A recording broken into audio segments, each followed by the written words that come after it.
Oh, you can't make this up, dude. If I wrote this in a script and you read that script, you would tell me that it sounds unrealistic and absurd, because it sort of is.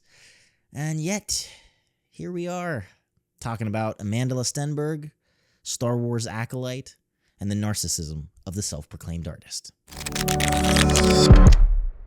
Amandla Stenberg is the star of Disney's latest television show in the Star Wars universe, Star Wars Acolyte. There's been a series of controversies around the show given how the creators and actors treated the fans, the established lore, and really just the basics of good storytelling. But look, there's been a ton of videos made about it. I've already made a few videos reviewing the show and talking about it. And really, I hadn't planned on talking about the show at all until maybe like the season was over and I just did a general review.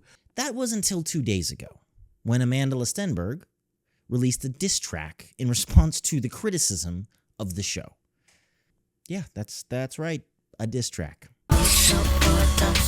Now look, I could make fun of the lyrics and the twerking in black and white and just kind of the general cringe of the whole thing, but honestly, there's probably already 100 videos and creators who are going to do that, and I really don't want to make this a petty roast session. Because while Amandla's song may be, obnoxious, I think it's a symptom of a larger problem in the entertainment industry today. See, to be a working artist is a great and historically unprecedented privilege.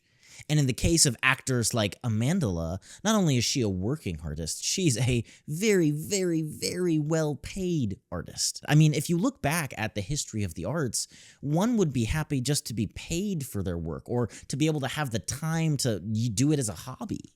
But in a world where social media has commodified any and everything, celebrities have fallen under the impression that if they have an audience to watch them, then what they're doing must be of great importance. So as a consequence, every social issue, controversy, and even war must be commented on, not to, spread wisdom or platitudes, but simply just to uphold the moral standard of, I guess, the populace, the internet. But that's completely wrong. Even if it were true that having a massive public following obligates one to be an arbiter of moral decency, why is the default that you must speak out? I mean, if you really have this massive responsibility to the people following you, which I certainly believe you do, shouldn't you speak less, not more? Spending more time considering the words and the facts that you are commenting on before you comment on them? See, there's a reason why actors like Henry Cavill are so beloved.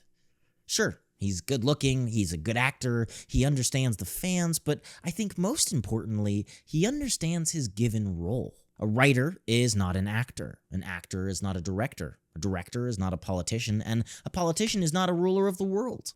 We are all given roles in life, and I think it's a sign of great maturity when one begins to understand that fact. To put it simply, just because you can doesn't mean you should. Let's suppose that Amandla's claims that all of the criticism about Star Wars Acolyte stems from a place of racism, bigotry, and just overall online bullying. Why stoop to their level? I mean, why not take the higher ground, rise above the muck of the internet, and show us all a better way to live, a path forward? Well, in Amandla's own words,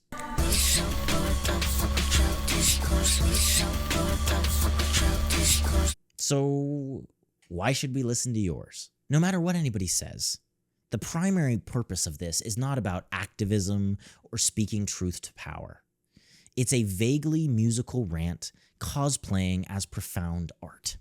I mean, these last lines literally speak the quiet part out loud. 400 years of taking the bullshit to compartmentalize that my ancestors had to encase. If you don't confront the pain that you live with, you don't manifest as addiction, diseases, and hate. I've seen the infection repression can give you. I'm not gonna be the next one sent to an early grave.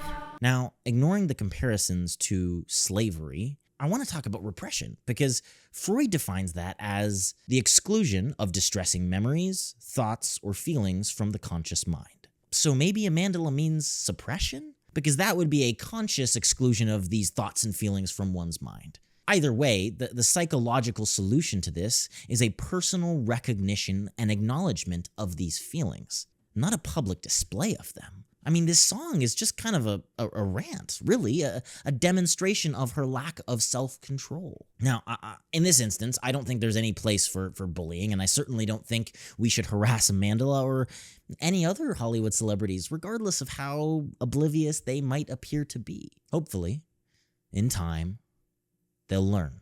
But for the rest of us, I think it makes one thing very clear. To make videos, movies, books, animations, or any other art for that matter, is a great privilege. One we are not owed, but graciously given. And whether it be I, Amandla, or any of you watching this video, it would do us all good to remember that. Now look, that's just my thoughts on the matter, so I would love to hear what you all think in the comments down below. And as always, keep reading, keep writing, and if you are going to release that diss track, maybe do it in color.